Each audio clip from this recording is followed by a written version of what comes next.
Maghapon siyang nakatambay sa harap ng isang simbahan. Suot niya yung costume niyang gula-gulanit na t-shirt at isang halos punit-punit na pantalon. Ubod iyon ng dumi at iginulong lang sa pinulbos na uling. Puno rin ng pinahid na body paint na kulay itim ang buo niyang katawan. Siya si Leon Braganza, isa sa mga apo ni Mr. Desmond Braganza, panganay na apo sa panganay na anak. Oo, siya ang panganay na anak ng kaniyang ama na si Chairman Ralph Braganza. Malapit nang mailipat sa kanya ang katungkulan ng pagiging chairman, pero patuloy niya iyong tinatanggihan dahil nais na muna niyang mahanap ang babaeng ihaharap niya sa pedestal at makakasama niya sa habang buhay.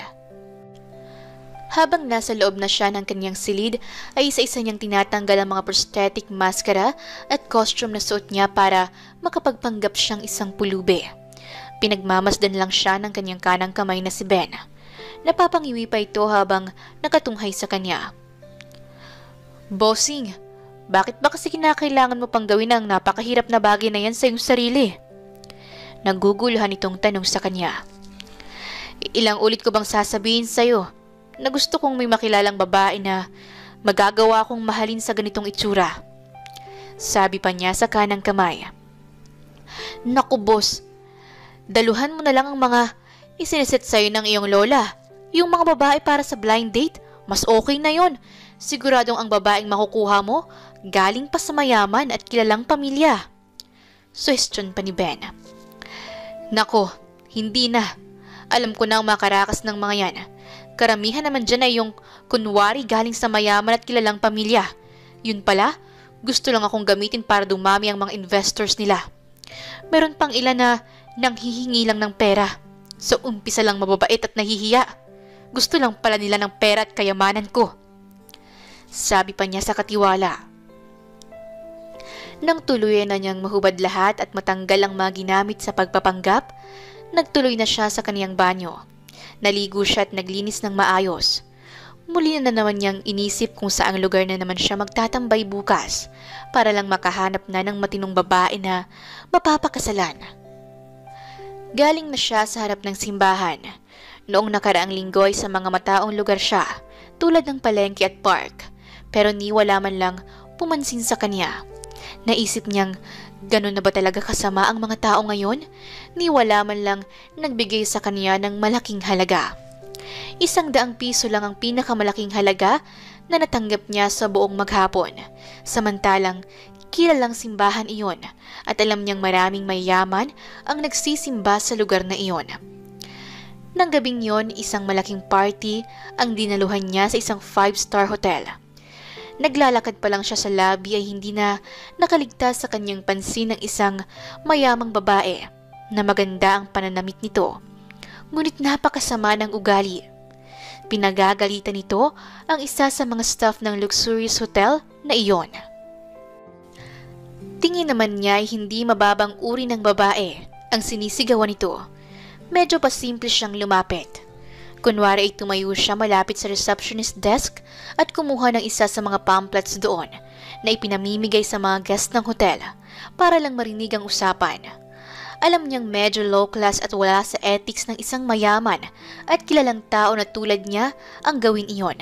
Pero naisip niya na mas nakakababa ng breeding ang ginagawa ng babaeng mayaman din. Ano ngayon ang gagawin mo? Kaya mo bang bayaran ang gown ko? Mas mahal pa ito sa buhay mo! Sigaw ng babae. Ngunit nagulat siya sa sinabi at isinagot ng babaeng kanina lang ay nakayuko. Hindi lumalaban at hinahayaan lang na sigawan at murahin ng babaeng mayaman. Anong sinabi mo, madam? Iyang gown mo? Mas mahal pa sa buhay ko? Nakataas pa ang mga kilay nito na naituro ang babaeng mayaman. Sorry, pero hindi na po ako papayag. Manager po ako ng hotel na ito. Pero kahit na ano pa ang katungkulan ko rito, wala kang karapatang tumbasan ng isang bagay lang ang buhay ko o ang buhay ng kahit na sino. Idemanda mo ako. Sige. O ipatanggal mo ako sa trabaho.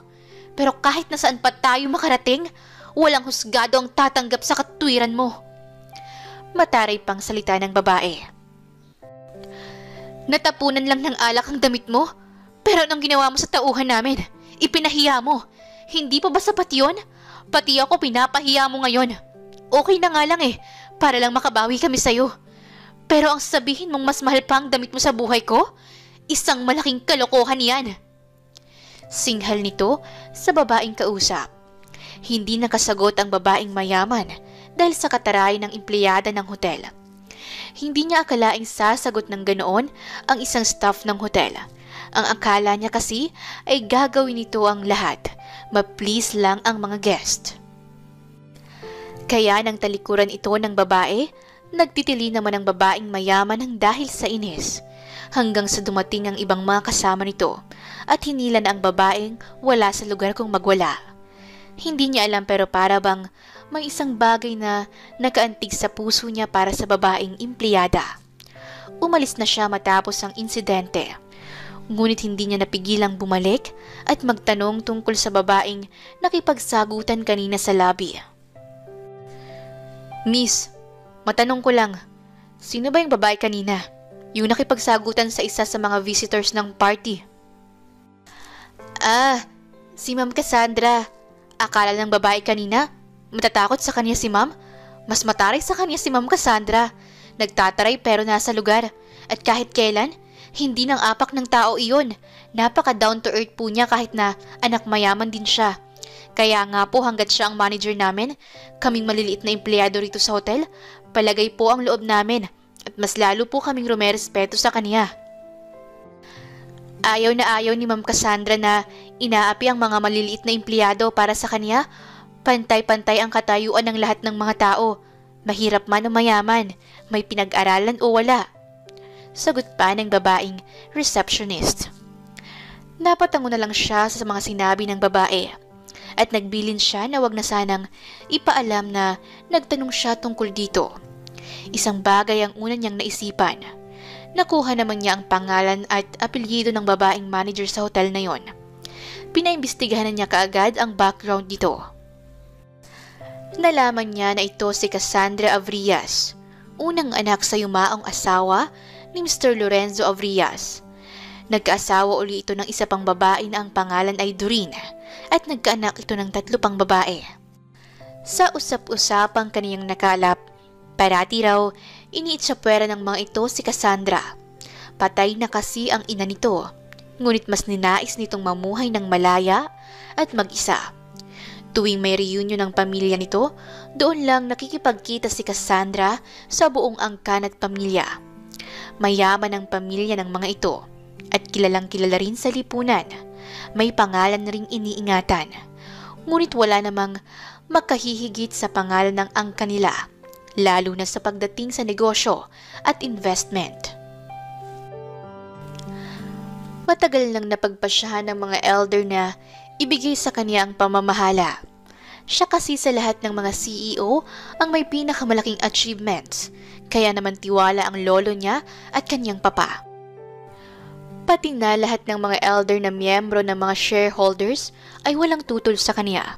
Kaya lang, abala pa siya sa pagpapanggap at kahahanap ng babaeng nais niyang mapakasalan at makasama habang buhay.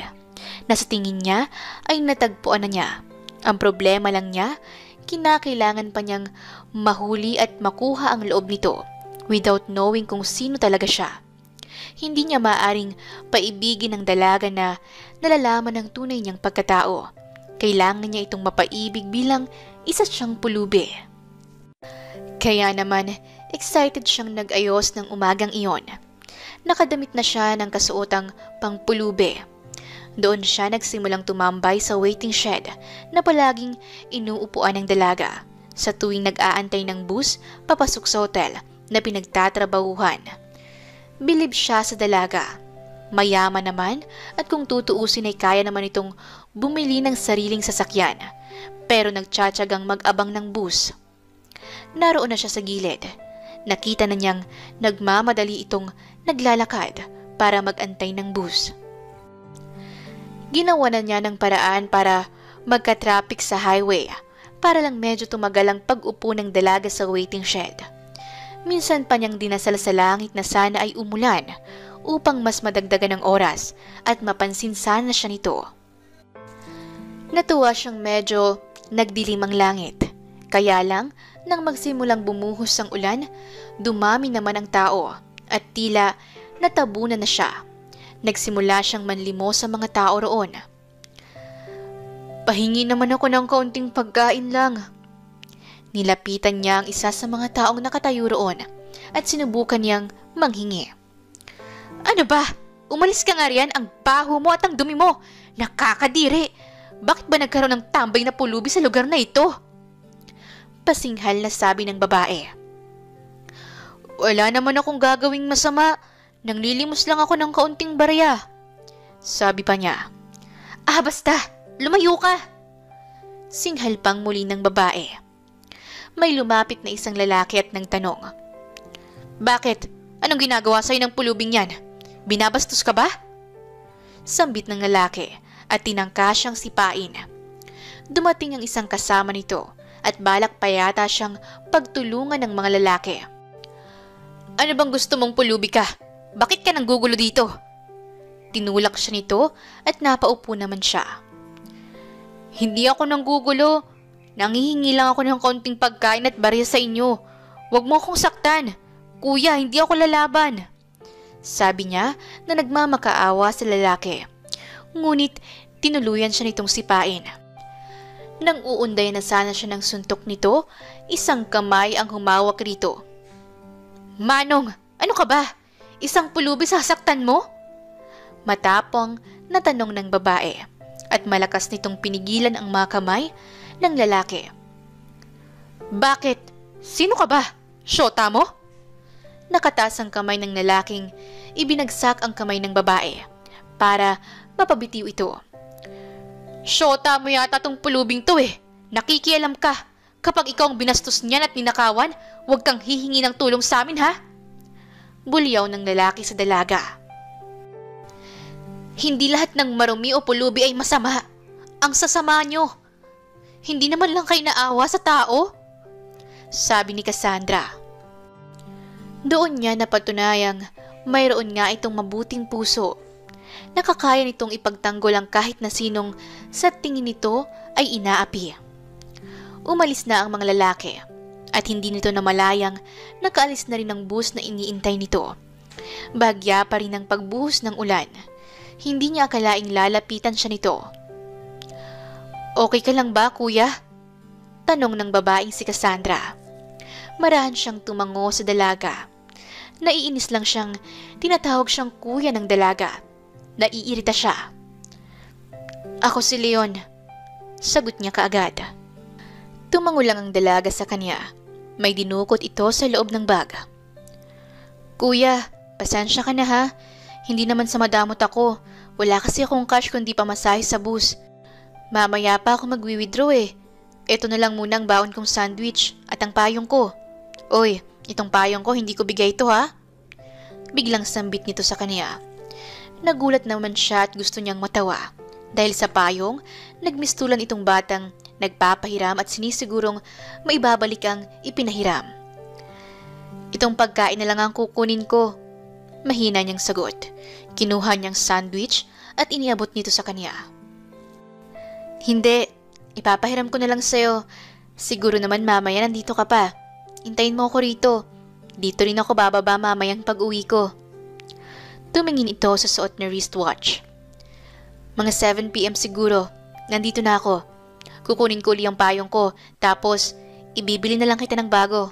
Bibigyan din kita ng pera para may pambili ka ng pagkain." Saad pa nito sa kanya. Talaga? Gusto niyang matawa, pero pinigilan lang niya. Nagpanggap siyang nahihiya at nagpapaawa pa. "Oo, mukha ba akong sinungaling? Sige na. Nandyan na kasi yung bus. Intayin mo ako ha. Diyan ka lang kasi umuulan. Baka magkasakit ka." Iniwan ng babaeng isang malapad na ngiti mula sa mga labi nito. Sinundan pa niya ng tingin ng papalayong bus na sinasakyan ni Cassandra. Napakalaki ng pagkakangiti niya sa kaniyang mga labi habang nakaupo doon sa waiting shed at nakasandal na tila ba walang problemang iniisip. Masayang-masaya siya sa sinabi ng dalaga. Hindi siya nagkamali. Alam niyang tutulungan siya nito.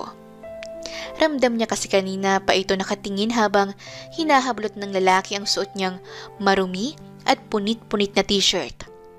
Napatingala pa siya sa langit nang makita niyang pagsilip ng haring araw at kinakagat ang sandwich. Sarap na sarap siyang nginunguya ang pagkain, alam niyang si Cassandra ang gumawa. Hindi niya akalaing makakakilala pa pala siya ng isang pambihirang babae. Akala niya sa mga palabas lang at teledrama ang ganong katangian ng isang babae. Akala niya lahat ng babae ay maluho at mukhang pera. Kahit na nga iba't ibang babae ang nakakasama na niya dati. Mayaman ang mga ito kaya parating nagpapabili. Pero ang isang ito na nakilala niya nang hindi sinasadya, natatawa siya.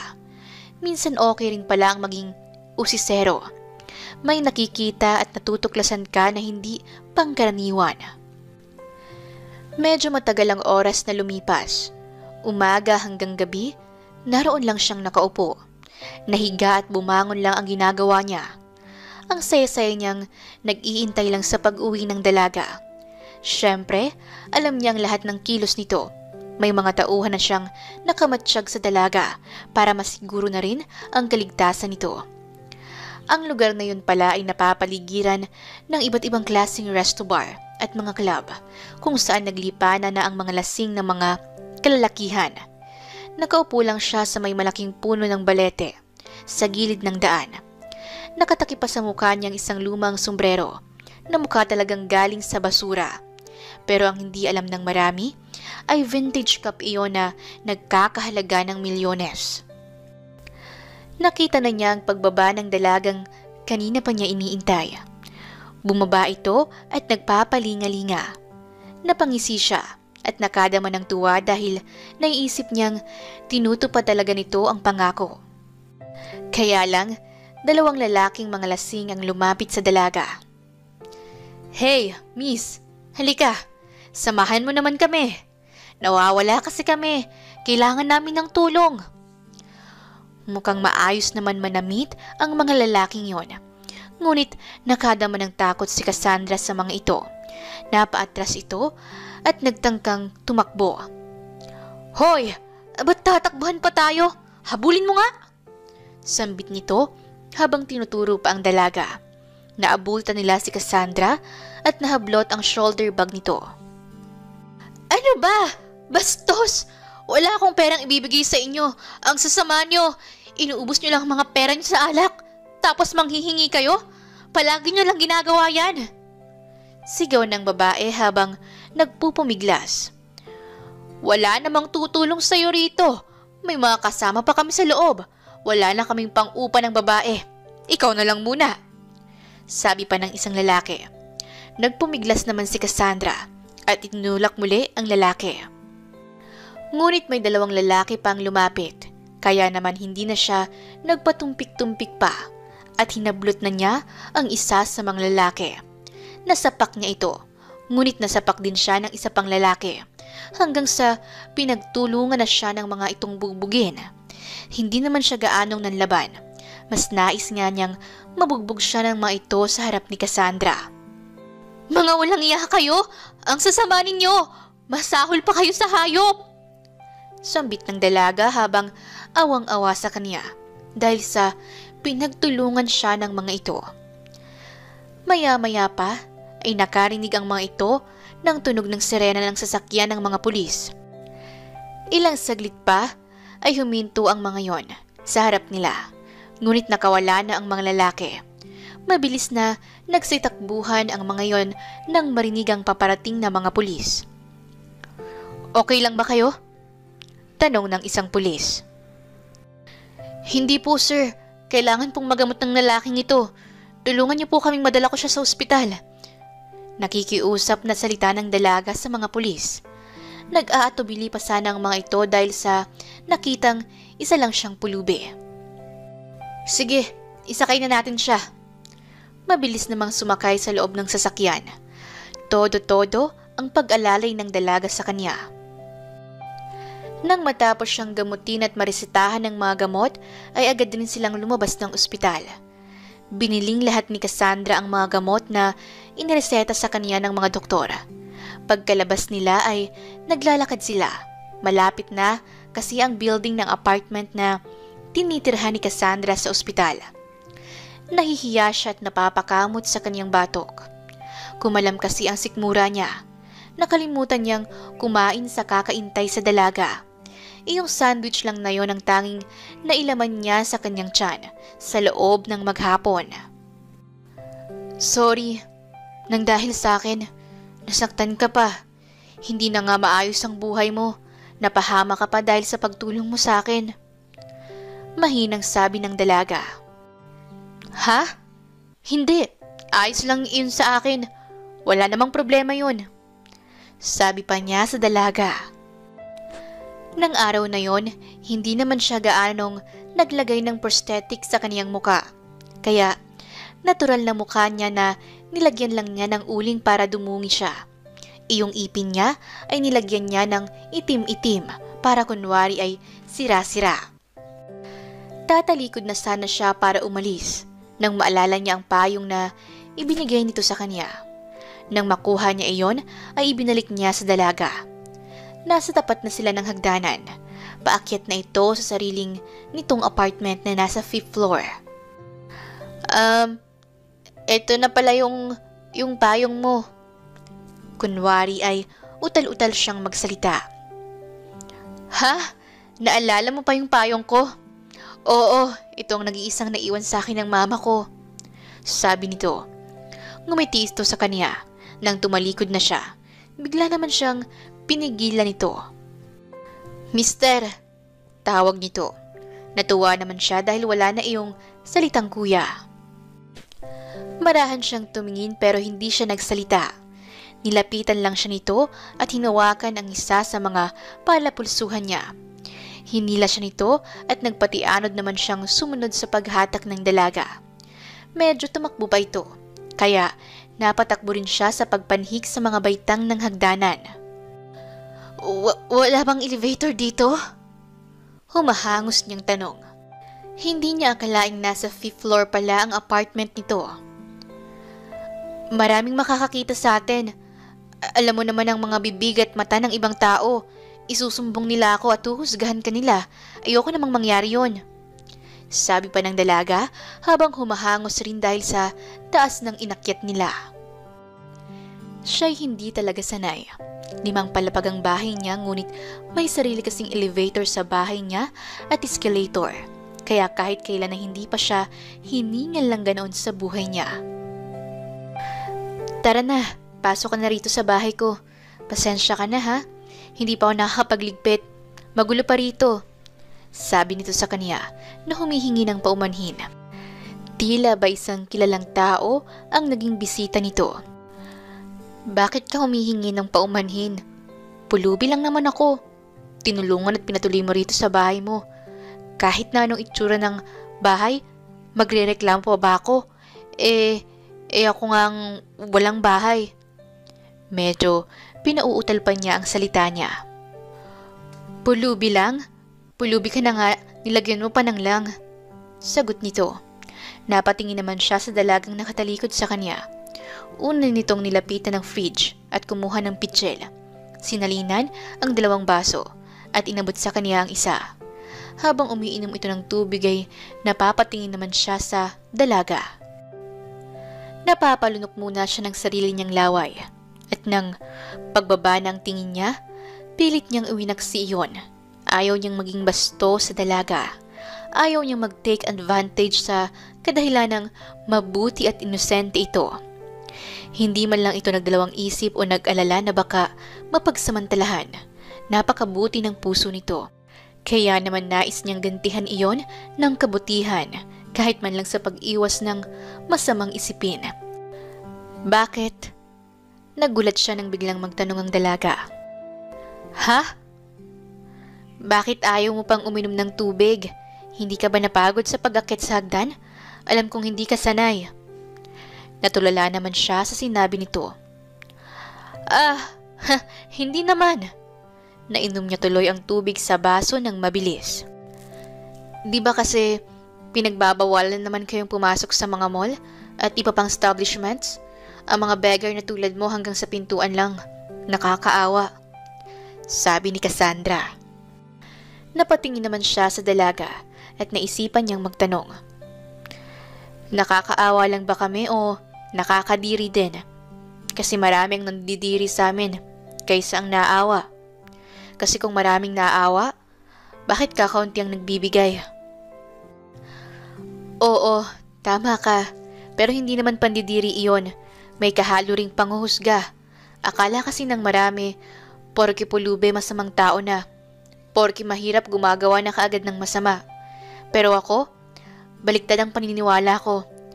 Mas madalas kasi yung mga taong maganda ang mga suot, yun pa yung masama ang mga isip. Yun pa yung mga walang kakontentuhan.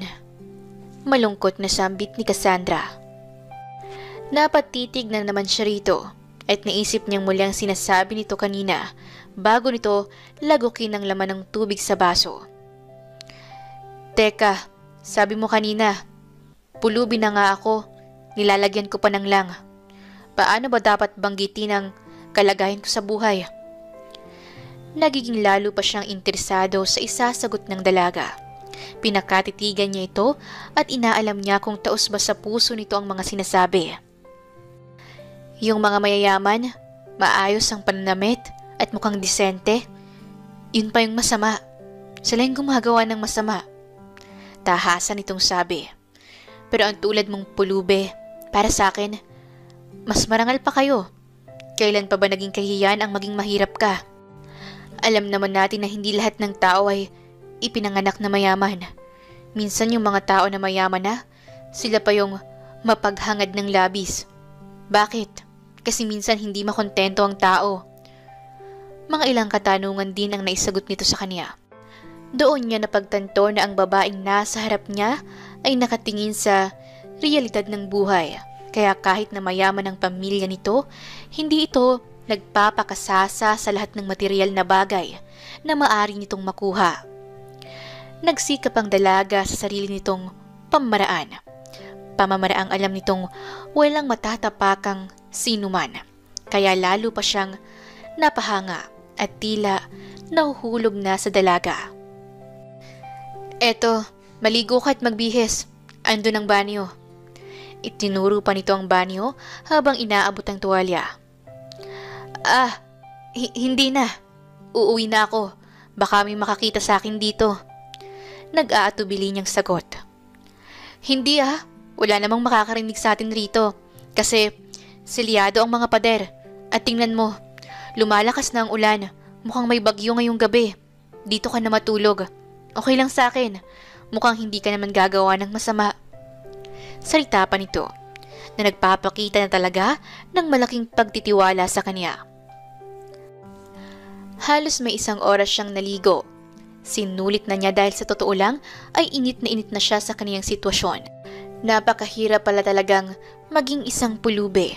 Kinakailangan niyang yakapin ng dumi at literal na marumi. Nang makalabas na siya ay muling kumalam ang sikmura niya. Nang mapatingin siya sa dalaga, nasarap na ito ng maliit nitong lamesa. Halika na, kumain muna tayo. Nakangiti pa nitong aya sa kanya. Lumapit naman siya at hindi na nagpatumpik-tumpik pa. Isang bowl ng instant noodles at kanin ang nasa harapan nila. May ilang pirasong itlog din ang nakahain kasama ng mga ilan pang mga ulam. Pasensya ka na yan lang ang nailuto ko. Naubusan pala ako ng stock. Bibili nga rin sana ako kanina, kaya lang nagkagulo naman. Saad pa nito. Oh, okay lang. Pulubi lang naman ako. Hindi mo kailangang mag-sorry. Sabi naman niya. Ngunit, padabog na nailapag ni Cassandra ang hawak nitong tinidor. Napatingin naman siya sa dalaga. Alisin mo na ang salitang lang, kasi nakakababa ng moral ang salitang yan. Sabi naman nito na nakataas na ang isang kilay. Lumalabas ang kataray nito kapag hindi nito gusto ang mga naririnig. Muli na itong ngumiti nang makita siyang maganang kumakain. Nang matapos silang kumain, Hinugasan nito ang pinagkainan nila at matapos noon ay sumunod ito sa kanya. Nakatayo kasi siya sa may terrace ng bintana. Doon ay kitang-kita niya ang malawak na paligid, ang mga nagkikislapang ilaw ng mga establishment. Oo nga pala, ako nga pala si Cassandra Avrias. Maaring kilala mo ang apelyido ko. Yung building na yon at yung mga billboard na yon, nakalagay Avrias Company, pagmamayari ng papa ko. Itinuro pa nito ang labas upang maipakita ang pangalan ng kanyang ama. Napatango lamang siya. Iniisip niya habang tinitingnan ng dalaga kung bakit sobrang bait naman yata nito. Mabait ngunit matapang na babae ang unang naging impresyon niya kay Cassandra. Kaya hinihiling niya na sana ay hindi ito magalit sa kanya kung malalaman nito ang tunay niyang pagkatao. Lumipas pa ang 6 na buwan na nagpapanggap siyang pulube.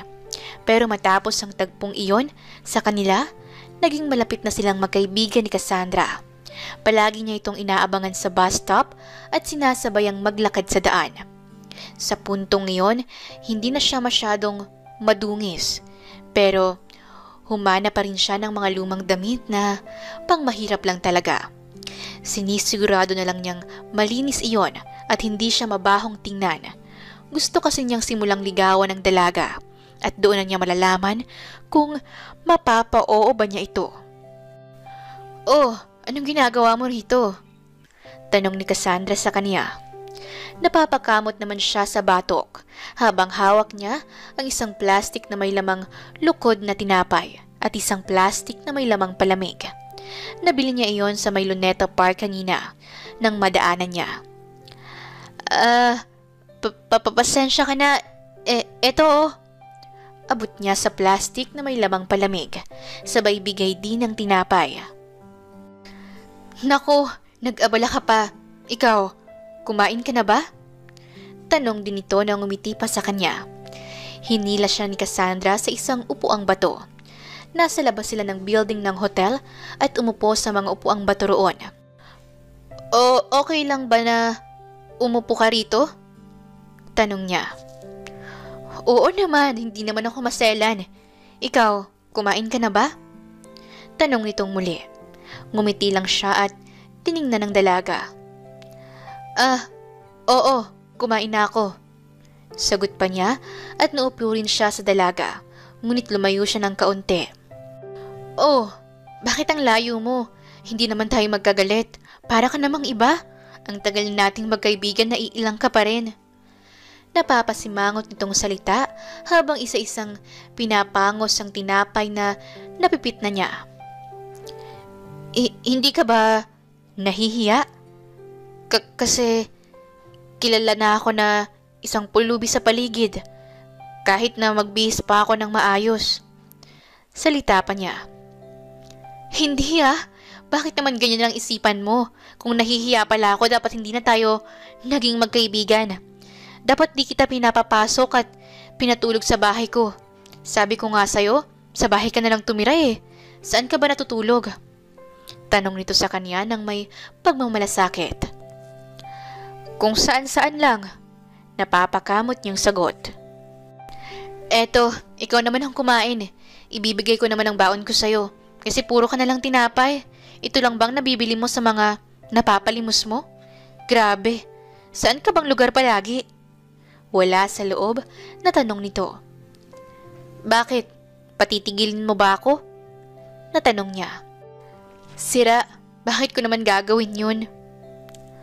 Masayang kasama si Cassandra at walang kaarte-arte sa katawan. Kaya nga, tumagal pa ang kanilang pagkakaibigan kahit pa alam nitong isa lamang siyang pulube. Madalas niya itong abangan sa harap ng hotel at sinusundo at hinahatid pa niya. Alam niyang maraming nagtataka kung bakit parati siyang kasama ni Cassandra. Pero ang kinalulungkot niya ay iyong napagchichismisan na ito sa trabaho. "Ma'am Cassandra, bakit po kayo nakikipagkaibigan sa beggar?" Tanong ng isa sa mga empleyado doon. Hindi nito alam na lihim na itong pinagtatawanan ng mga kasamang empleyado na noon ay palagi nitong ipinagtatanggol. "Bakit naman hindi? Mabait naman siya." Ngumiti pa si Cassandra nang lingunin siya nito.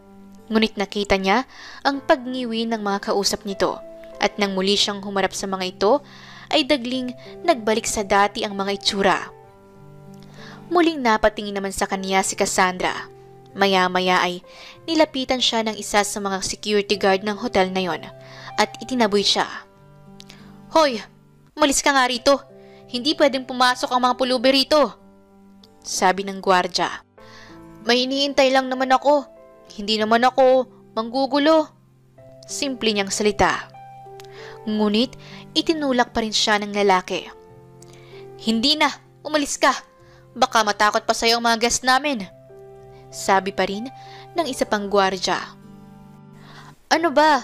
May iniintay nga lang ako," sabi naman niyang muli. Ngunit naging marahas ang dalawa. Tinulak siya at yung isa ay bumunot pa ng baril. "Hoy! Guard! Ano ba kayo? Bakit tinututukan niyo siya ng baril?" Patakbong lumapit si Cassandra sa kanila. Ipinababa nito ang hawak na baril ng isa sa mga gwardya. "Ma'am, ayaw kasing umalis. Nanggugulo kasi siya," katwira ng isa sa mga ito. "Shut up! Nakita ko ang pangyayari. Masama bang mag-antay siya sa loob o kahit na dyan lang sa bukanan ng pintuan ng hotel? Hindi ko na kaya ang ganyang klaseng diskriminasyon na ginagawa niyo. May eskwelahan bang nagtuturo ng ganyan? Bakit para ang dami na yata?" Mabilis na lumapit sa kanya si Cassandra at saka siya tinulungang tumayo. "Mula ngayon, ayoko nang mauulit ang mga ganitong pangyayari. Walang batas ang hotel na ito o kahit saan pang hotel na ipinagbabawal ang mga ganitong tao. Okay? Malinaw ba?" Giit pang tanong ni Cassandra. "Ma'am, paano naman ang mga guest ng hotel natin? Matatakot sila sa mga ganyang klaseng tao at makikita kami ng mga mas mataas ang katungkulan sa inyo na pinapayagan ng pulubing tulad niyan dito. Mapapagalitan kami. Mas mahalaga ba ang pulubing yan kaysa sa trabaho niyo at posisyon?" "Mas mahalaga sa akin ang isang tao at pagpapakatao kaysa ano pa mang posisyon. Wala namang batas na matatanggal ka kapag nagmalasakit ka sa taong mas mababa ang katayuan sa'yo. Hindi pa man tumataas ang posisyon mo, hindi ka na marunong lumingon sa mas mababa sa'yo. Tingin mo, may chance ka pang ma-promote?" Nakataas ang kilay na salita ni Cassandra. Hinila siya nito at inilalayan patungo sa isang restaurant ng hotel. Pinaupo siya nito sa isa sa mga table na walang tao. Ito pa mismo ang naghila ng upuan upang makaupo siya. Sa puntong iyon, lalo pang lumaki ang paghanga niya sa dalaga. Nakikita niyang magiging mabuti itong asawa sa kanya. Kaya lang, hindi niya alam na kung aayain niya itong pakasalan siya, papayag naman kaya ito? Isang bagay na nagpapakaba sa kanya. Nanlalamig ang mga kamay niya. Kinakabahan siya. Pero gusto na niya itong tanungin kung papayag itong magpakasal sa kanya. Maya-maya pa ay lumapit ang waiter at nag-order ito para sa kanya ng maiinom. Dahil may ilang buwan na rin silang parating magkasama sa apartment nito, alam na nito ang mga gusto niya. Hindi niya alam kung ano ang tingin sa kanya nito, kung kaibigan lang o kaya ba siya nitong ituring na kasintahan. Ngunit nagulat silang pareho nang may mga taong tumayo sa harapan nila. Dalawang babae na halos kaidaran nito at may mga kasamang lalaki. Yung isa nakakapit pa sa braso ng isang lalaki. Well, nandito ka lang pala ate, sabi ng isa. Tinapunan siya nito ng tingin mula ulo hanggang paa. Tapos ay muling bumaling sa dalaga na tinawag nitong ate. Oh, bakit nandito kayo? Di ba sabi ko wala akong time sa sinasabing dinner na yan? Sabi ni Cassandra sa mga nakatayo sa harapan nila. Pero sa pulubing yan, meron kang time na makipag-date? Bulalas naman ng isa pang babae. Yung mga kasama nilang mga lalaki, gusto na niyang sapakin na lang, pailalim kasi kung tumingin.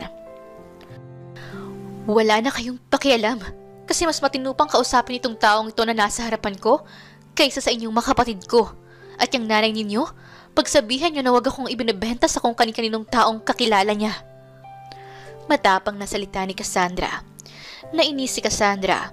at tumayo na lang ito bigla. Tara na nga Leon, umalis na tayo. Masama ang tanawin sa lugar na ito. Sabi pa ni Cassandra. Ate, manager ka sa hotel na ito. Tapos ang palagi mong kasama ay isang pulube? Ang dami nang nagsusumbong kay Papa. Kaya nga't inihahanap ka ng mama namin ng ipapakasal sa'yo. Nang magkanobyo ka na at hindi na uubos ang oras mo sa isang pulube. Shut up! Wala na ako sa poder ni Papa. Matagal na. Nabubuhay ako sa sarili kong pawis. At hindi ako umaasa ng kahit na ano sa inyo. Oh, paano na lang kung matanggal ka sa trabaho nang dahil sa pulubing yan? Mabubuhay ka ba ng pakikipagkaibigan mo sa kanya? Tanong ni Linda, panganay ng papa niya sa ikalawang asawa. Oo nga naman Ate Cassandra, nag-report na kay Daddy ang head ng hotel at pinapa-warningan ka na. Ang dami mo na kasing ginagawang hindi nila gusto. Nang away ka ng VIP na guest nang dahil sa pagtatanggol sa isang mababang employee. Ngayon naman, guard, nang dahil sa isang pulube? Naiiling na sabi pa nito. Pinukol naman siya ng mga ito ng mapanuri at mapanghusgang mga tingin. Umalis na nga kayo. Yun na lang ang nasagot ni Cassandra. Ate, are you a beggar's wife? Kasi daig mo pa ang asawa sa pagtatanggol sa kanya. Yes, I'm a beggar's wife. Kung yun lang ang paraan para tigilan ninyo ako sa pangrereto sa akin sa mga lalaking mayayaman, para lang lumaki ang impluwensya ninyo sa lipunan, mas gugustuhin ko pang magpakasal sa kanya. Invited kayo, ha? Sabay talikod nila sa mga ito. Mabilis silang lumakad palayo at tuluyan na ngang nilisan ang hotel. Naglalakad lang sila sa kahabaan ng highway. Hawak nito ang isang kamay niya at hindi binibitawan. Napapangiti tuloy siya at pakiramdam niya nanalo siya sa loto. Nasabi nga niya sa kanyang sarili na ito na ang babaeng ihaharap niya sa altar at makakasama niya sa kaniyang buhay. Bigla na lang itong napahinto at napabitiw sa kaniyang kamay. I'm so sorry. Alam mo, hindi ko naman sinasadyang gawin yun. Sorry talaga. Ayoko sanang magalit ka sa mga sinabi ko kanina. Sorry kung ginamit kita. Sorry kung nasaktan kita. Naluluhang salita ni Cassandra. Napatingin siya sa ibang direksyon. Gusto na niyang maiyak. Sobra naman ang babaeng ito. Naisip niya. Hindi niya akalaing manghihingi pa rin ng tawad sa mga nangyari kanina. Ba't ka nagsusorry? Kasi ginamit kita sa isang kasinungalingan. Sorry, alam kong kawalan ng manners yon. Hindi kita dapat dinamay sa gulo ng buhay ko. Naiiyak na pinunasan nito ang butil-butil na likido sa gilid ng mga mata. Pero kung ayaw mo kong pakasalan, okay lang naman sa akin. Hindi naman kita pipilitin. Biglang nasabi nito. Isang bagay naman na lalong nagpatalon sa puso niya. Napatingala siya sa langit. Gusto niyang pasalamatan ng Diyos. Tila yata hindi na siya pinahihirapan pa. Kanina lang ay inisip niyang baka tanggihan siya nito kapag inalok niya ito ng kasal o magtapat siya ng damdamin. Sigurado ka? Gusto mong magpakasal sa akin? Tanong niya. Oo sana. Mas gusto kita kaysa sa ibang lalaki. Matagal ka nang nakikitulog sa apartment ko pero hindi mo naman ako sinamantala. Magalang kang lalaki kahit na ganyan ka. May respeto. Alam kong magiging maayos pa rin ang buhay ko kasama ka. May kaunti naman akong ipon kaya tingin ko kahit na matanggal ako sa trabaho, mabubuhay naman tayo. Tsaka ano bang masama sa pagkalkal ng basura? Lilinis pa ang paligid. Napaismid ito. Ngunit hindi na nila napigilan ang mapabunghalit ng tawa. Sa isiping magkakalakal na lang din ito ng mga basura. Makasama lang siya. Siya na inaakala nitong pulube. Nagpakasal nga sila ng lihim. Isang linggo matapos ang insidente at naayos ang lahat ng kailangan nila. Sa isang West na kakilala ni Cassandra sila nagpakasal at isang kaibigan ng West ang naging saksi ng kasalang iyon. Ngunit hindi akalain ni Cassandra na magsusumbong ang kaibigan ng Wes na nagkasal sa kanila sa ama ni Cassandra. Naroon na sila sa apartment ni Cassandra at yun ang unang gabi nila bilang mag-asawa. Ayaw sana niyang gawin iyon na hindi pa siya tunay na kilala ni Cassandra. Gusto sana niyang ipagtapat na ang lahat sa dalaga. Tutal naman ay ikinasal na sila para naman hindi alipustahin ang asawa niya. Ngunit anumang iwas niya ay hindi na niya magagawa. Lumabas si Cassandra ng bagong paligo na. Nauna siyang maligo, kaya hindi niya alam na magsusuot ito ng isang damit na talagang hindi na yata niya makakayang tanggihan. Hindi niya akalaing may itatagong pagkahat ang dalaga. Simple lang kasi itong palagi, kaya naman nagulat siya nang magsuot ito ng kaakit-akit na pantulog. "Bakit ganyan ang suot mo?" Nanlalaki ang mga mata niyang naitanong sa asawa na niyang si Cassandra. "Ha?" Napanganga naman ito at napatas ang kilay. "Bakit? Ano bang gusto mong isuot ko ngayon? Pajama? O kaya duster ni Aling Maria dun sa may tindahan?" Taas ang kilay at kunot ang noo nitong nakasimangot sa kanya. Galit ka ba?" Nauutal yata lagi siya. Para bang hindi kasi siya makapaniwala na gagawin iyon ng babae. Akala niya kasi ay hindi nito paghahandaan iyon. "Nakakainis ka naman kasi. Panira ka ng moment. Hindi mo ba alam na ilang beses kong minotivate ang pagsusuot ko ng ganito? Kasi gusto kong maging memorable ang unang gabi natin. Hindi tayo tulad ng iba. Nasa ibang bansa pa mag-honeymoon kaya gusto ko masaya tayo ngayong gabi. Tapos parang gulat na gulat ka sa suot ko." Inis na tinalikuran siya ni Cassandra. Napalunok na lang siya ng ilang beses ng laway niya at nang huli niya itong pagmasdan kahit na nakatalikod, kita pa rin niya ang kaakit-akit na alindog nito. Hindi pa rin niya mapaniwalaan na mamahalin siya nito kahit na isa lang siyang pulube. Isang pulube na inayusan niya at dinamitan at ni minsan hindi nito ipinaramdam sa kanya na mababa ang pagkatao niya. Naluluha niya itong niyakap mula sa likuran nito. Nadama naman ng asawa niya ang mga luha niyang pumapatak sa balikat nito. Napaharap tuloy si Cassandra. "Oh, bakit?" Napahawak ang dalawang palad nito sa kaniyang mga pisngi at iniangat ang tingin niya. Kitang-kita nito ang mga luha niya. "Sorry na, hindi ko naman sinasadyang sigawan ka. Sige na, magpapalit na ako ng damit. Ayaw mo ba ng agresibo ako? Sige, sisimplihan ko na lang. Bukas ng gabi. Pero ngayon, eto muna." Nagkanda haba ang nguso nitong humirit pa. Napabunghalit na lang tuloy siya ng tawa. Ang iyak niya kanina ng dahil sa tuwa ay napalitan naman ng malakas na tawanan. Isang tawanan dahil sa nag-uumapaw na kaligayahan. Sinunggaban na niya ito ng halik sa mga labi. At ang gabing iyon ay pinagsaluhan nila ng ubod ng tamis at ligaya. Siya na yata ang pinakamaligayang pulubi sa balat ng lupa dahil sa napaibig sa kanya ang isang babaeng may mabuting puso. Mahal na mahal siya nito at ramdam na ramdam niya iyon. Hindi nito tiningnan ang antas at katayuan niya sa buhay. Kaya naman, nararapat lang na ilagay niya si Cassandra sa isang pedestal. "Alam mo, love, ikaw ang babaeng higit pa sa mga babaeng tingin nila ay higit sila sa'yo. At ang palad ko na maging asawa mo." Sabi niya. Ngunit hindi na iyon inalintana pa ni Cassandra. "Ako ang pinakamaligayang beggar's wife." Nakangiti nitong sabi sa kanya at lalo pang humigpit ang katawan nito sa pagkakayakap sa kanya. "Hindi ka ba nagsisisi na isang pulubi ang pinakasalan mo?" "Hindi.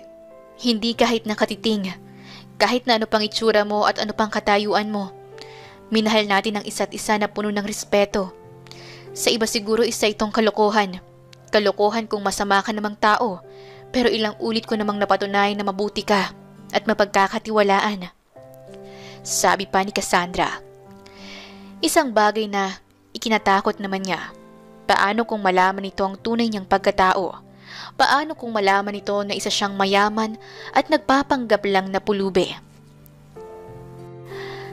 Kinabukasan, bigla na lang bumukas ang pintuan nila sa kanilang apartment. Magkayakap pa silang natutulog. Napabangon sila dahil sa pagpasok ng mga tao sa loob ng bahay nila. "Sino kayo?" tanong ni Cassandra. "Sino kayo?" tanong din niya. Napayakap sila sa isa't isa. "Ikaw, sino kang pulubi ka para yakapin ng ganyan ang anak ko?" Dumadagundong ang boses ng ama ni Cassandra na si Mr. Lorenzo Avrias. "Papa, bakit pa kayo naririto?" tanong ni Cassandra. "Para kunin ka sa pulubing yan. Ang lakas ng loob mong kunin ng anak ko ng ganun-ganun na lang?" "Papa, kinasal na kami at may nangyari na rin sa amin," sabi pa ng dalaga. "Tumahimik ka." Sabay kumpas nito sa mga tauhan. Naglapitan naman ang mga tauhan nito at tinutukan ng baril si Leon. "Pa! Wag! Sasama na lang ako. Wag niyong saktan ang asawa ko." Mabilis na hinablot ng ama nito si Cassandra. Hindi man lang siya pinagsalita ng mga ito. "Cassandra, intayin mo ko. Babauiin kita." Sigaw niya habang tumatakbo at hinahabol ang sasakyang pinaglulanan ng kaniyang asawa. Pagkaalis pa lang ng mga ito ay agad na siyang tumawag sa mga tauhan niya na sundan ang sasakyan ng mga ito. Lingid sa kaalaman ni Cassandra, naroon lamang ang tauhan niya sa paligid. Umalis na rin siya kaagad at bumalik sa kaniyang mansyon. Inuwi siya sa mansyon nila ng kaniyang papa. Umiiyak man siya dahil ayaw niyang malayo kay Leon na asawa na niya. Wala siyang magawa kundi ang sumama. Ayaw niyang patayin ng kaniyang papa si Leon o saktan man lang. "Papa, wag niyong sasaktan si Leon. Wala siyang kakayahang labanan kayo. Isa lang siyang simpleng tao." Sigaw niya sa kaniyang papa at sa lahat ng mga taong naroon. Naroon ang kanyang stepmom at mga kapatid sa ama, maging ang mga lalaking nobyo ng mga ito. "Kinakailangan mo magpakasal kay Julian Braganza," sambit ng kaniyang ama.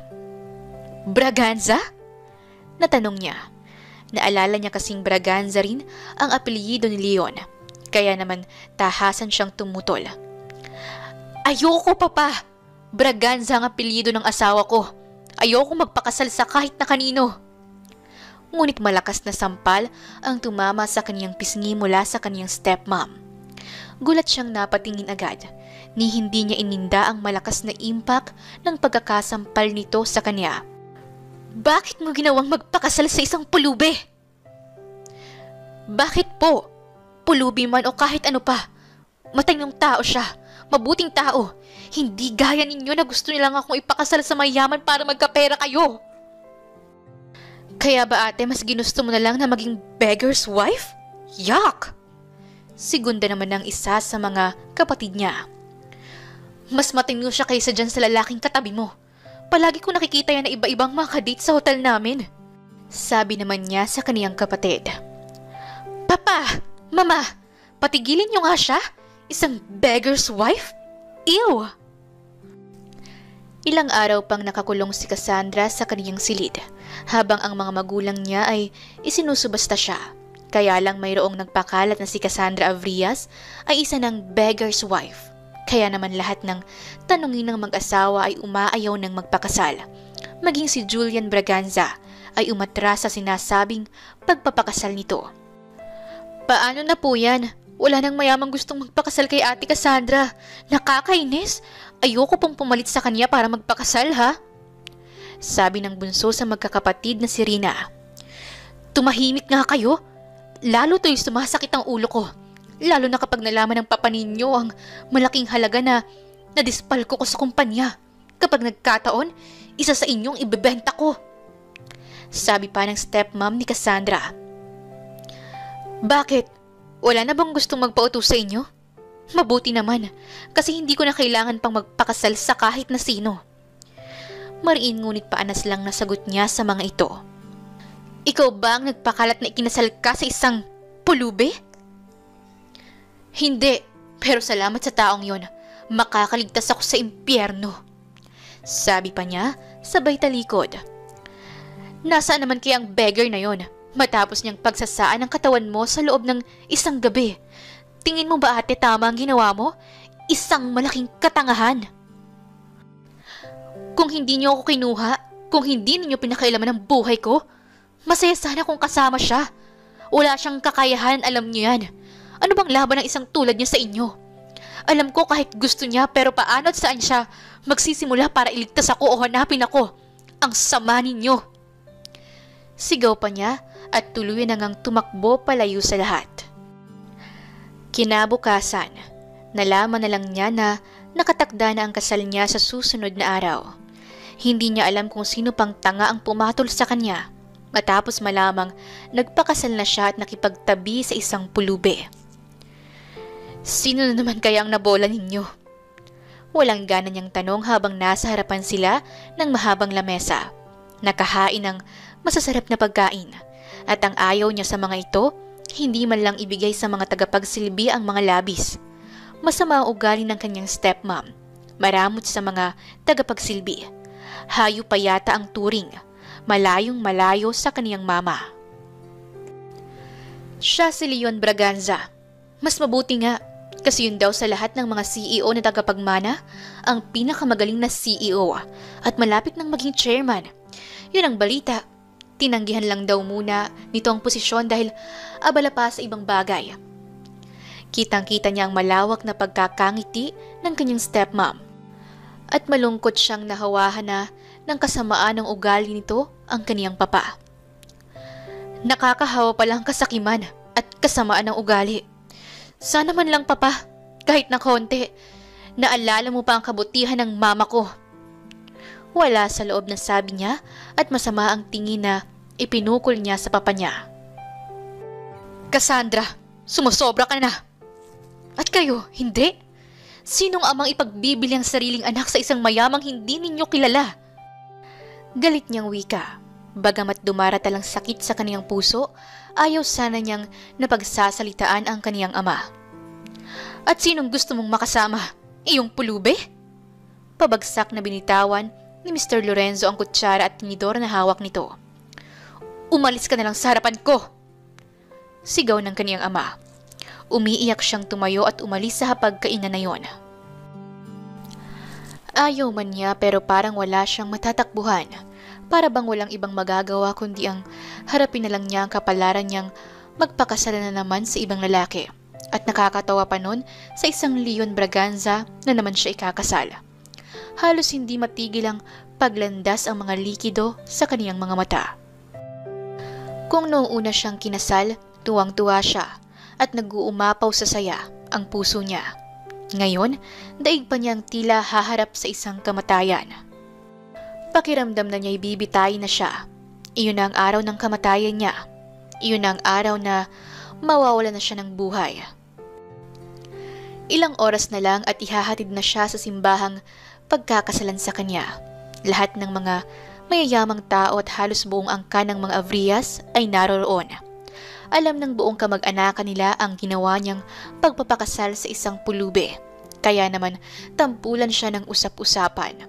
Dinig na dinig din niya ang mga bulong-bulungan ng mga tao, doon pa lang sa kanilang mansyon. Nagulat siya na isang private helicopter pa ang dumating doon para lang sunduin siya. Nanlalaki ang mga mata ng lahat ng mga taong nakakita. Hindi nila alam na ganoon kaingrande ang kasal na ihahandog sa kanya ng lalaking pumayag na magpakasal sa kanya. Grabe ang OA ha? Hindi ba alam ng lalaking yon na may nakauna na kay ate? At isang beggar yon. Nakatas ang kilay na sabi ng isa sa mga kapatid ni Cassandra. Narinig niya iyon kaya naman tinapunan niya ito ng masamang tingin. Matapos ang ilang oras na pagbiyahe ay sa hotel na muna siya dinala ng mga taong inutusan ng mayamang lalaki. Hindi mo unawaan kung ano naman ang pumasok sa ulo ng mayamang iyon. At kahit na may pangit na siyang reputasyon, ay ninais pa rin siyang pakasalan nito.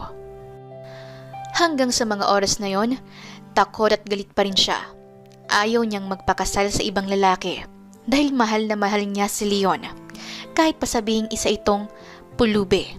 Kaya lang, pinagbantaan siya ng kanyang ama at stepmom na papatayin nila si Leon na asawa niya kapag hindi niya itinuloy ang pagpapakasal sa mayamang Braganza. Sa beach resort pala ang kasalang gaganapin. Iyon ang naaalala niyang pangarap nila ni Leon, ang beach wedding. Hindi niya akalaing ibang Leon pala ang magtutupad ng pangarap na iyon.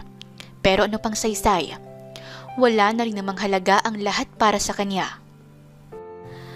Ang bilis ng mga pangyayari. Lahat ng bisita ay mabilis na nadala sa lugar na yon. Nagulat siyang pati mga kasamahan niya sa hotel ay naroon. Nakaupo rin ang lahat ng mga kamag-anak niya.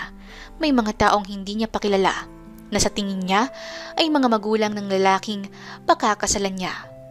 Ngunit napahinto siya sa paglalakad sa pulang carpet nang may makilala siyang grupo ng mga kalalakihang nakaupo rin sa isang row ng mga upuan para sa mga bisita. Nagtataka siya at napakunot ang noo niya. Muli niyang nilingon ang paningin niya sa mga ito. Napahinto siya at binalikan na ang row na yon. Napatingin tuloy ang lahat kung bakit siya huminto. "Kilala ko kayo. Hindi ba masasamang tao kayo?" Tanong niya sa 5 lalaking naroon. "Po, baka kamukha lang namin. Ngayon ka lang namin nakita," sabi ng mga ito at halos hindi makatingin sa kanya. Nagpatuloy na siya sa paglalakad hanggang sa makarating siya sa unahan kung saan naroon ang magkakasal sa kanila. Nanlaki ang mga mata niya nang makilala niya ang magkakasal sa kanila. Kunot ang noo niyang tiningnan ng mabuti ang judge, ngunit umiwas ito ng tingin sa kanya. Napapabali siya ng leeg niya at bahagyang iginalaw ang ulo niya. Hindi naman siya asiwa sa gown niya dahil maganda at komportable naman siya sa ipinasuot sa kanya at ang hawak niyang bouquet ay mga paborito niyang bulaklak tulad ng sunflower at white daisy. "Nakahanda na ba ang babaeng pakakasalan ko?" Tanong ng isang boses sa likuran. Grand entrance itong dumating doon, kaya lang nakasuot siya ng kasuotan niyang pangpulube. Napalingon ang lahat sa lalaking nagsalita. Nakilala pa siya ng papa ni Cassandra at tinangka nitong tumayo at salubungin si Leon. Ngunit maagap ang mga bodyguards ni Leon na napigilang malapitan ang amo nila. "Anong ibig sabihin nito, Pulube? Balak mo bang pigilan ang anak ko sa pagpapakasal niya?" "Papa, wag po. Mahal ko siya. Sasama ako sa kanya." Sigaw naman bigla ni Cassandra at patakbo siyang yumakap kay Leon. Niyakap din naman siya nito ng mahigpit. "Cassandra, my love," sabi rin ni Leon. "Lumayas ka rito," sabi naman ng stepmom ni Cassandra. Ngunit napatayo ang isang mayamang ginang. Iyon pala ang ina ni Leon. "Anong karapatan mong palayasin ng groom? Siya ang anak ko. Siya ang lalaking magpapakasal kay Cassandra," sabi ng mama ni Leon. Gulat na gulat ang buong angka ni Cassandra at halos himatayin ng stepmom niya. Maging si Cassandra ay nagulat. Nanlalaki ang mga mata niyang napailing. Nagulat siya na napakagwapo na nga ni Leon. Wala na ang maitim nitong ngipin. Naiwan na lang ay marumi nitong kasuotan. "Totoo ba?" "Cassandra, I'm so sorry. Hindi ko nasabi sa iyo ang lahat." Mahinang salita ni Leon. "Sandali!" Naitas pa niya ang isang palad niya sa harap ng mukha ni Leon. "Huwag mo kong susundan," sabi niya, sabay lakad ng mabilis. Hawak pa niya ang palda ng gown na suot niya. Halos patakbo siyang umalis sa malaking tent kung saan sila ikakasal. Nagkaingay ang buong lugar na yon at tanging kampo lang ni Cassandra ang walang alam sa mga pangyayari. Naiwan namang malungkot si Leon. Natatakot itong baka kung saan siya mapadpad. "Sundan mo siya. Ibig sabihin ng wag mo siyang sundan, sundan mo siya," sabi ng ama ni Cassandra na nahimasmasa na sa mga nangyayari. Kaya naman, mabilis nang tumakbo si Leon para sundan siya. Nagtatakbo naman siya hanggang sa makarating siya sa dalampasigan. Ang akala niya, siya si Cinderella at sa ilang sandali lang ay mawawala ang lahat. Hindi siya makapaniwala na ang pinakasalan pala niya ay isang prinsipeng nagpapanggap na palaka. Inis at galit ang magkahalong emosyon niya ng mga sandaling iyon.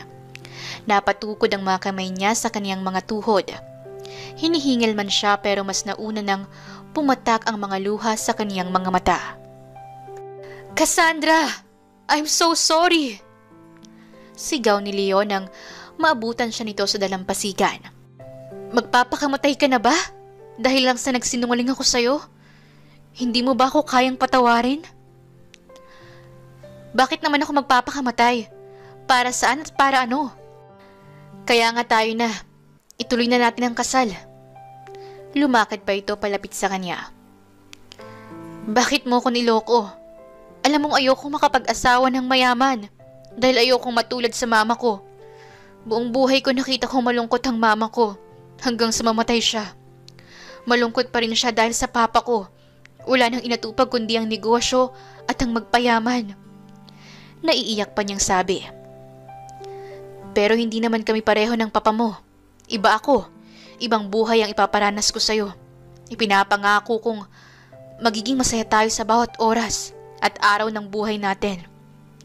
Patawarin mo ako at magsimula tayong muli." "Paano kung gusto kong manatiling the beggar's wife? Kaya mo bang iwan ang kayamanan mo para sa akin?"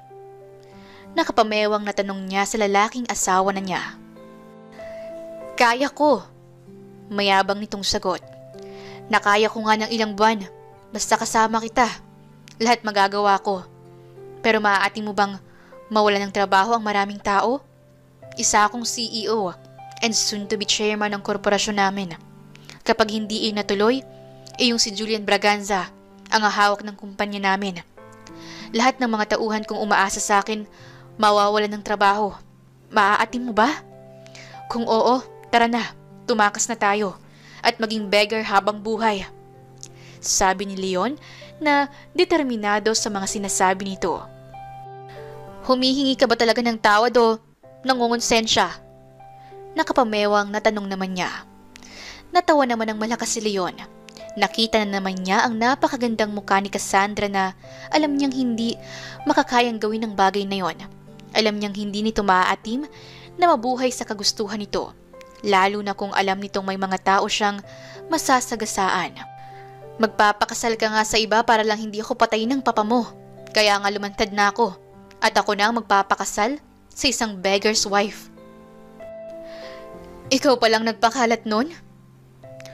"Oo naman. Baka kasi may makaagaw pa sa'yo." Sambit ni Leon at niyakap siyang bigla. Hindi na rin ito nakatiis at hinalikan siya ng buong diin. "I miss you so much, my love." Sabi pa nito sa kanya. "Ikaw kasi ang tagal mo." Sabay palo niya sa asawa. "Iniintay kita. Akala ko hindi mo na ako mababawi." Naiyak na siya ng tuluyan. Natakot din kasi siyang makasal siya sa ibang lalaki. Mahigpit na lang siyang niyakap ni Leon para maibsan ang takot na iyon sa puso niya. Nakita na lang nila ang lahat ng mga bisita na nagpapalakpakan dahil natutuwa na nagkaayos na sila. Matapos ang seremonya ng kanilang kasal sa beach resort na yon, at naging malinaw na nga ang lahat sa kanila, maging sa ama at mga kapatid ni Cassandra. Hiyang-hiya ang mga ito sa ginawa nilang pagtrato kay Leon. Humingi ng tawad sa kaniya ang mga magulang ni Cassandra, maging ang mga kasamahan nito sa hotel. Nakilala naman ni Cassandra ang ilang kalalakihan na naroon na siyang bumugbog kay Leon sa lugar nila. Kaya nalaman ng dalaga na lahat talaga ay plinano niya para lang mapalapit sa kanya. Dahil hindi kailanman ikinahiya ni Cassandra na nakasal sa isang pulube at tinawag na the beggar's wife, kaya naman naantig na rin ang puso ng mga magulang ni Leon. Ipinagtapat niya sa mga magulang ang mga ginawa niyang pagpapanggap bilang isang pulube para mahanap ang kanyang dawan. Isang babaeng nais niyang makasama na alam niyang siya ang tunay na minamahal at hindi ang pera nila. Napatunayan naman ni Leon ang bagay na yon nang magawang magpakasal ni Cassandra sa kanya at ibigay ang sarili nito nang walang pag-aalinlangan. Mahal niya si Cassandra at ipinapangako niya sa kanyang sarili na hindi niya ipaparanas ang mga bagay na kinatatakutan nito. Matapos ang kanilang kasal, magkasama muna silang nagtungo sa Palawan. Namasyal sila roon dahil noon ay nabanggit nito sa kanya na nais nitong malibot ang buong Palawan. Doon na rin sila muling nag-honeymoon. Nang makabalik na sila sa Maynila at maging normal na ulit ang lahat, 6 na buwan na naman ang lumipas. Simula nga rin nang mag-resign ito sa trabaho dahil nalaman nilang buntis na ito ay palagi siya nitong inaasikaso para itong alalay niya na palaging nakasunod sa kanya. "My love, hindi ka ba magpapahinga?" tanong niya sa kaniyang asawa. "Hindi, bakit? Di naman ako pagod. Okay lang ako rito sa office mo. Tsaka love, gusto kong magpalagay ng extension dito sa office mo. Yung banda roon. Tapos ay papalagyan ko ng kusina para makapagluto ako kahit nandito tayo. Para hindi naman panay pagkain sa labas ang kinakain natin." Sabi pa nito na nagkandahaba pa ang nguso. "My love, ano ka ba? Balak mo bang dito sa opisina ko tumira? At talaga magpapalagay ka pa ng kusina? Kwarto na matutulugan, gusto mo?" Napapatawang tanong niya sa asawa. Pinaningkitan naman siya nito ng tingin. Umiiral na naman ang katarayan nito sa kanya. Tumayo at marahang lumapit sa table niya kung saan naman siya naroon. Pabagsak nitong inilapag ang kamay sa ibabaw noon. Kamuntik naman siyang mapamura. Nagulat siya sa ginawa nito. Nagtataka niyang tiningala ang asawa niya. Galit ang tingin nito sa kanya. Bakit? Huwag kang ang pabulol-bulol dyan. Bakit? Naiinip ka na bang kasama ako rito sa opisina mo? Tanong nito sa kanya, na tila ba umuusok ang ilong sa pagkainis sa kanya. Ha? Napakamot naman siya sa batok. Anong pinagsasabi mo? May love naman. Sabi naman niya na tumayo na at saka inakbayan ng asawa. Sabi mo, hindi mo ipaparanas sa akin yung buhay na palaging malungkot at naghihintay lang sa pag-uwi mo sa bahay. Sabi mo bawat oras at araw-araw magkasama tayo. Pabigat na ba ako sa'yo? Nakakagulo na ba ako? Sige, aalis na ako. Inalis nito ang mga kamay niyang nakaakbay sa mga balikat nito at tumalikod na.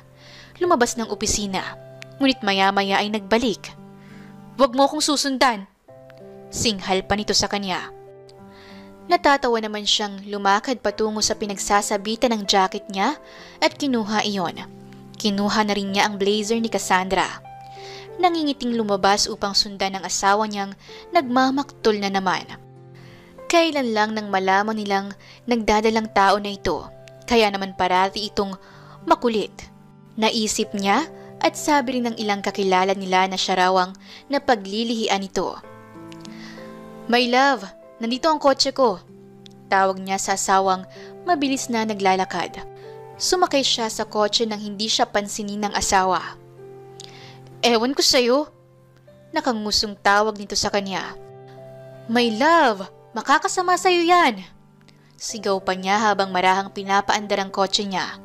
Nang huminto si Cassandra, ay tuloy na rin niyang itinigil ang sasakyan. Sakay na, my love ko. Sigaw na naman niyang muli. Sumakay naman ito ngunit tahimik pa rin at hindi siya pinapansin. Naisipan niya itong dalhin sa luneta, kung saan maraming mga pulubi at mga batang tila wala ng tirahan ng nakatambay doon. Bakit mo ko dinala sa lugar na to? Tanong naman ni Cassandra. Wala lang. Naalala ko lang na lagi tayo dito dati. Oo nga, naalala ko rin. Binigyan mo pa ako ng palamig at saka tinapay na pipit. Sabay pa silang tumawa. Nakita niyang nawala na ang inis nito sa kanya. Kaya naman kinabig na niya ang kanyang asawa at pinasandal sa balikat niya. My love, I love you, sabi pa niya. My love, I love you too, sagot nito sa kanya. Tapos tumayo si Cassandra at nagsisigaw. I am a beggar's wife. Alam niyo po, pulubi ang asawa ko. Sigaw pa nito habang isa-isang sinasabi sa mga taong naroon din ang mga salitang iyon. Iyan po siya, Pulubi po yan dati, pero ngayon po kami naman po ang magbibigay sa inyo. At dinukot ni Cassandra ang marami niyang pera. Isa-isang binigyan ng pera ang mga tao roon na alam nitong wala na ring matutuluyan kaya naroon at nagiintay ng mga taong magbibigay sa kanila. Natapos ang araw na yon at umuwi silang masaya. My love, ang buti talaga ng puso mo. Proud ka pa talaga na beggar's wife ka, no? Nakangiting sabi niya. Bakit? Hindi ko naman kinakahiyang minsan naging asawa ko ang isang lalaking nagpanggap lang palang pulubi. Sabi pa ni Cassandra. My love, sana lang magmana na sa'yo ang mga magiging anak natin. Gusto kong maging tulad mo silang may mabuting puso at kalooban. Hindi nang aapi ng kapwa at may paninindigan. Sabi pa niya at muling niyakap ang asawa niyang si Cassandra. Salamat. I love you, my beggar. Nakangiti nitong sabi sa kanya at hindi niya namalayang nakatulog na pala ang babaeng sumasagi palagi sa buhay niya, ang matapang na babaeng nagpatibok ng kaniyang puso. Ang akala niya ay hindi na siya makakatagpo ng babaeng kagaya ni Cassandra. Namamahalin siya sa kabila ng kanyang anyo at estado sa buhay. Kaya't ngayong natagpuan niya na ito ay nararapat lang na ibigay niya rito ang buhay na masaya at payapa. Pinapangako niya sa kanyang sarili na kailanman ay hindi niya ito pababayaan at sasaktan. Hinalikan niya sa noo ang kanyang asawa at sinabayan na rin niya itong matulog na may ngiti sa mga labi. Wakas! Maraming salamat po sa inyong pakikinig hanggang sa dulo ng kwentong ito. Muli ay ito po si Inday Series at magkita-kita tayong muli sa susunod nating kwento. Maraming salamat po.